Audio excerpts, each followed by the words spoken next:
तो हेमंत सोरेन लगातार दूसरी बार चुनाव जीतने के बाद अब अपना मंत्रिमंडल बनाने जा रहे हैं। इस बार क्षेत्रीय संतुलन से लेकर जातिगत फैक्टर को ध्यान में रखते हुए कैबिनेट का गठन किया जाएगा। कौन कौन से चेहरे इस बार हो सकते हैं हेमंत सरकार में मंत्री, इस पर हमारी ये रिपोर्ट देखिए।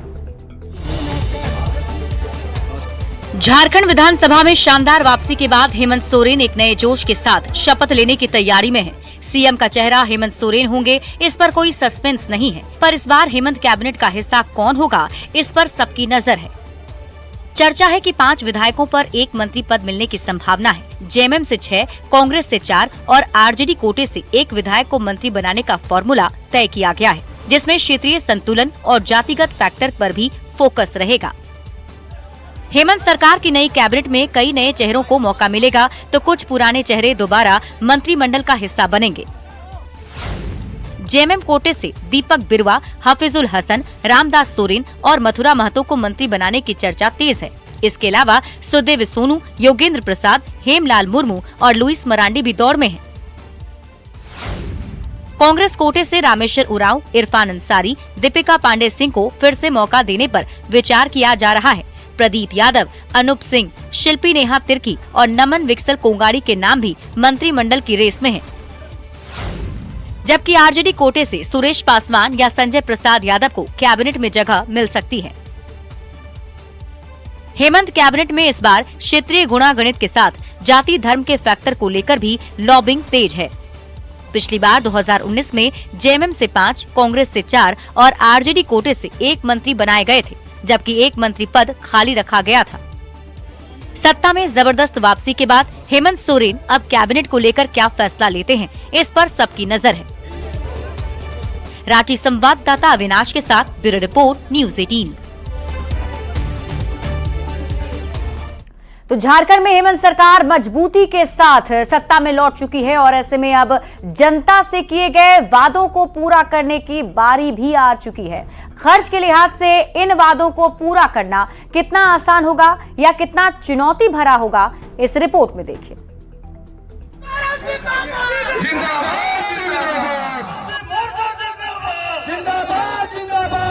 चुनाव में वादों पर भरोसा दिलाना जितना मुश्किल होता है, चुनाव के बाद उसे पूरा करना शायद उससे भी ज्यादा मुश्किल होता है। झारखंड विधानसभा चुनाव में झारखंड मुक्ति मोर्चा का अधिकार पत्र अधिक भरोसेमंद साबित हुआ। एक ही नारा हेमंत दोबारा पर जनता ने खुलकर भरोसा किया। ऐसे में अब चुनाव के बाद जनता के वादों को पूरा करने की बारी आ गई है। पार्टी के मैनिफेस्टो में वादे तो कई थे, लेकिन हम महज 3 वादों का ही जिक्र करेंगे, जिसमें मुख्यमंत्री मैया सम्मान योजना, 200 यूनिट मुफ्त बिजली और सभी जरूरतमंद परिवारों को 450 रुपए में घरेलू गैस सिलेंडर उपलब्ध कराना शामिल है। इन वादों को पूरा करना कितना आसान या कितना मुश्किल होगा, आंकड़ों के लिहाज से समझते हैं। अब आपको बताते हैं कि आखिर चुनावी वादों का बजट पर कितना भार पड़ सकता है। 2024-25 का प्रस्तावित बजट 1,28,000 करोड़ का है। बात करें जेएमएम की 3 बड़ी योजनाओं की, तो उनमें मैया सम्मान योजना, 200 यूनिट मुफ्त बिजली और 450 रुपए में घरेलू गैस सिलेंडर का वादा शामिल है। इन 3 योजनाओं पर अनुमानित बोझ औसतन 38,500 करोड़ से अधिक होगा। इसे लेकर साल 2025-26 के बजट में सरकार पर करीब 39,000 करोड़ का अतिरिक्त बोझ बढ़ सकता है। बात करें 2025-26 में राज्य सरकार के बजट की, तो इसका आकार 30% तक बढ़ सकता है। ऐसे में बजट का आकार बढ़कर 1,67,460 करोड़ के करीब पहुंच सकता है। हालांकि अभी तक बजट का आकार 9% से 13% तक ही बढ़ने का रिकॉर्ड है। हमारा बजट का आकार है 1,28,000 और अगले साल इसमें 38,560 करोड़ और जोड़ दिया जाए, जो कि मेरा छोटा सा रफ कैलकुलेशन है, तो बजट का आकार करीब 30% आगे बढ़ेगा। हालांकि एक्सपर्ट ये मानते हैं कि इन वादों को पूरा करना बहुत ज्यादा मुश्किल नहीं है।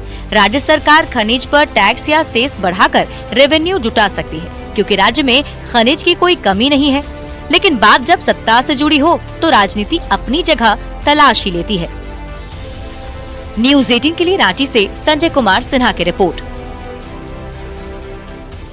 ये अपना रेवेन्यू जनरेट करेंगे, क्योंकि अब वादा किए हैं और मामला यह है कि पूरा नहीं करेंगे तो आप समझ लीजिए कि जब उम्मीदें टूटती हैं तो फिर बड़े फफोले पड़ते हैं सब जगह, तो मुश्किल होगी। तो भाई वायदे करना आसान है, कहा गया ना वचनम की दरिद्रम, तो इसमें दरिद्रता की बात नहीं है, आप लोगों को ठगिए मत।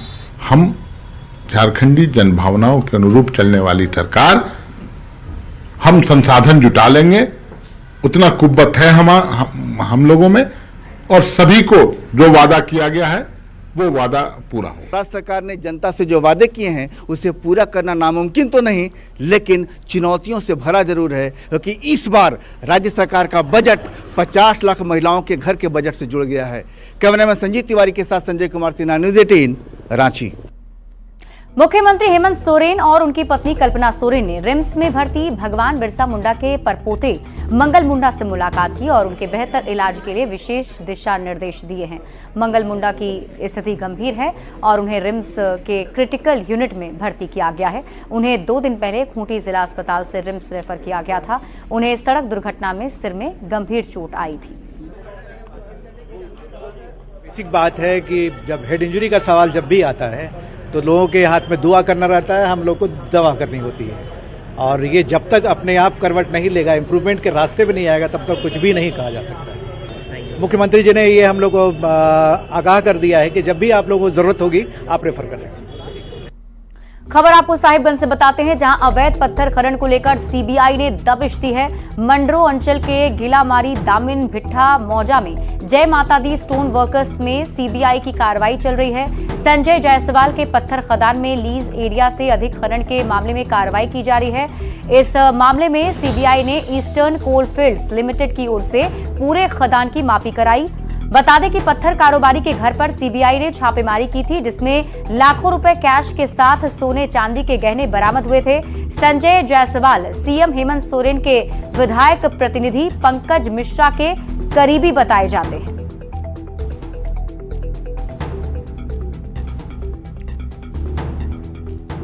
गुमला में नक्सलियों की बड़ी साजिश नाकाम हो गई। हिरना खाड़ जंगल में सुरक्षा बलों को जांच के दौरान 5 केन बम मिला है, जिसे रांची से आए बम निरोधक दस्ते ने डिफ्यूज कर दिया। सुरक्षा बल नक्सलियों के निशाने पर थे, लेकिन समय रहते बम को खोजकर और डिफ्यूज कर पुलिस ने एक बड़े हादसे को टाल दिया है। अच्छा, इसके पहले आया था मेरा 35 लगी चीज रोड पे 35। इस सूचना पर आज एसएसबी 32 बटालियन और हमारी गुमला पुलिस की टीम उस एरिया में सर्च अभियान के क्रम में वहां पे 5 जिंदा आईडी बम बरामद हुआ, जिसे बीडी टीम के द्वारा विनष्ट किया गया है। पूर्व में भी लगभग 4 माह पूर्व वहां पे काफी संख्या में लगभग 35 से 40 की संख्या में आईडी बरामद हुआ था, जो माओवादियों के द्वारा लगाया गया, तो उसको भी विनष्ट किया गया था। इस क्षेत्र में लगातार सुरक्षा बल अपना अभियान चला रहे हैं और ऐसी जो कार्रवाई कृत है उसके ऊपर प्रभावी नियंत्रण हम लोग स्थापित करने का प्रयास कर रहे हैं।